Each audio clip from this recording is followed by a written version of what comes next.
Chegou a hora do embate. Na bancada do Laboratório Digital, alguns dos melhores exemplos de smartphones de baixo custo. Todos na casa dos R$600 desbloqueados. Veja quem levou a melhor.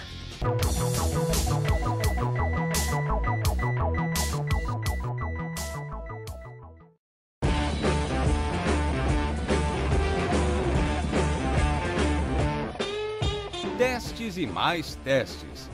Toda vez que precisamos avaliar smartphones, o Laboratório Digital se mobiliza em torno das mais diferentes características dos aparelhos. E dessa vez não foi diferente, ainda que estejamos falando de aparelhos mais baratos, os chamados de entrada. São smartphones de verdade, com tudo que você tem direito. É claro que são mais simples, mas a questão principal aqui é o preço.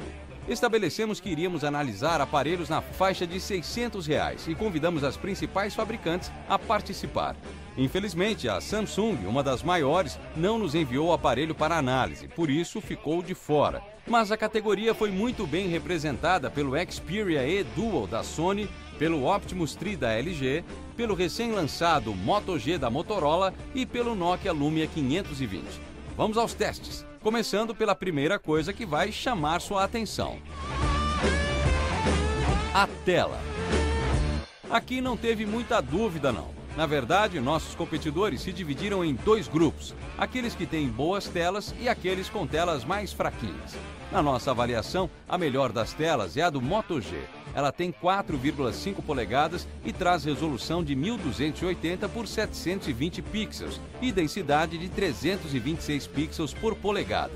O acabamento é no resistente Gorilla Glass. A tela do Motorola chegou à frente do Nokia Lumia 520. Mas a tela dos finlandeses também chama a atenção com 4 polegadas de tamanho e resolução de 800 por 400 e 233 pixels por polegada. Ela não é tão resistente quanto a Gorilla Glass, mas compensa por ser a única que você pode usar mesmo com luvas. No andar de baixo ficam os aparelhos da Sony e da LG. Na nossa opinião, o Xperia E leva a ligeira vantagem em relação ao da LG, com mais nitidez e mais fidelidade às cores. Armazenamento. Esse é um dos itens em que os fabricantes parecem ter resolvido conter os custos para manter os aparelhos baratos. Todos eles trazem capacidade limitada de armazenamento. O Moto G oferece duas versões, uma com 16 GB e outra com 8 GB. A que nós analisamos é a mais barata, com 8 GB. O problema é que o aparelho não tem entrada para cartões de memória, ou seja, se você comprar um com 8 GB, vai ter disponível para guardar fotos, músicas e aplicativos algo em torno de 6 GB, o que não é grande coisa não. Fotos e músicas você até pode guardar na nuvem, mas e os aplicativos, hein? O Lumia também não é muito diferente, traz apenas 8 GB de armazenamento. Mas com ele você pode usar um cartão de memória e aumentar esse espaço para até 64 GB. Por último, temos o Xperia E e o Optimus. Ambos trazem um armazenamento ainda menor, apenas 4 GB, ou seja, sobram apenas 2 para você usar. No final, isso praticamente obrigará você a comprar um cartão de memória. 2 GB é muito pouco, mesmo que você não seja um usuário pesado de aplicativos. Resumindo, nesse quesito, quem se deu bem foi a Nokia. Apesar de oferecer apenas 8 GB internos, você pode chegar a 64 GB com o auxílio de um cartão. Desempenho. Desempenho depende do casamento entre hardware e software. Em outras palavras, entre processador e memória RAM e o sistema operacional. Aqui temos a velha briga entre os diferentes sistemas operacionais. Como sempre dizemos no Olhar Digital, sistema operacional tem muito a ver com preferência pessoal. Tem sempre quem adora o Android e odeia o Windows Phone. E tem sempre a turma que adora o Windows Phone e odeia o Android. Para além dos sistemas operacionais, nos preocupamos com o desempenho de modo geral, ou seja, velocidade na abertura dos aplicativos, velocidade na execução das tarefas, velocidade na navegação da internet. Em resumo, velocidade. E aqui temos um empate técnico entre Lumia 520 e Moto G. O aparelho da Motorola tem um hardware bem mais poderoso e roda a versão mais recente do Android, a Jelly Bean. Trata-se de um processador quad-core com 1.2 GHz de velocidade. O Moto G traz 1 GB de RAM. O Lumia vem com um processador mais modesto. É um dual-core com 1 GHz de velocidade. De memória RAM, o Nokia oferece 512 MB. Mas não é que o desempenho dos dois aparelhos é super próximo, apesar do hardware do Motorola ser bem superior? A explicação talvez esteja no melhor casamento entre o software, no caso o Windows Phone, e o hardware da Nokia. A comparação não deixa de chamar a atenção, já que temos situações bem parecidas aqui. De um lado, a Nokia, que foi comprada pela Microsoft, responsável pelo Windows. De outro, a Motorola, que hoje pertence ao Google, criador do Android. Aqui, novamente, LG e Xperia vêm num patamar mais abaixo. Mas nenhum deles faz feio, não. Os dois modelos também apresentam bom desempenho. O Sony leva ligeira vantagem, já que o LG precisou fechar alguns aplicativos algumas vezes em que tentamos abusar um pouco mais. O LG também travou mais vezes que o Sony. Câmera. É calcanhar de Aquiles desses aparelhos, hein? Na verdade, nenhum dos 4 tem um desempenho realmente bom nesse quesito. Destaque para a Motorola, que finalmente melhorou um pouco sua câmera.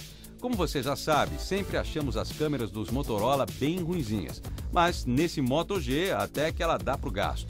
Tanto é que o desempenho dela garantiu um empate com a Nokia, que é conhecida pela qualidade das suas câmeras. Nessa faixa de preço, Nokia e Motorola tiveram um desempenho bem semelhante. A mais fraquinha das câmeras é a da Sony. O LG não tem lá grande desempenho não, mas ficou um pouquinho acima dos japoneses porque oferece flash, coisa inexistente no Sony. Mas nesse quesito, quem levou a melhor mesmo acabou sendo a Motorola. O Moto G é o único dos concorrentes que tem câmera frontal. Os outros 3, só traseira. Ou seja, se você faz ligações em vídeo, só com o Moto G.